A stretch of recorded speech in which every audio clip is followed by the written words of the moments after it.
So what I thought I'd do is I'd get a little bit of a survey of other world champions, other Brits that have been out there and are being mentioned as potential opponents. Now, a couple of years ago, this guy took a short notice fight against Richie Woodall and was very, very unfortunate not to win. He was the British middleweight champion at the time. He jumped at the chance to fight Richie Woodall for WBC Super-Middleweight title. Didn't win it on that night, but did win it a couple of years later and then lost it. And then fouled in an attempt, and then, listen, he was involved in some cracking fights. It's a delight and a pleasure to welcome to the show Bristol's very own Glenn Catley. Glenn, how are you? How are you, Steve? Very well, thank you very much. Glenn, listen, Glenn, you were involved, when you look at it, in a great old series of fights. First of all, what did you think of Carl's win last week? It was absolutely fantastic. You know, he went above and beyond the call of duty that night, and yeah, I mean, I had to be honest, Steve.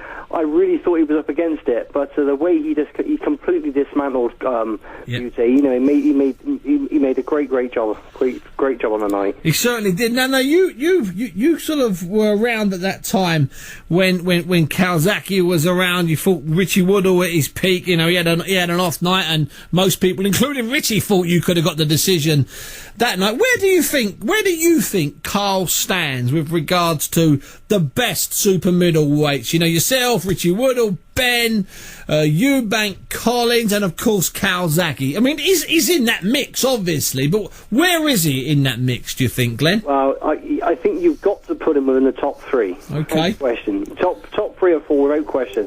I mean, obviously Joe Kawasaki, unbeaten as a pro. Nobody could say anything bad against Joe Kawasaki because we all know how probably, Steve, the most successful fights ever to come out of the UK at any weight division.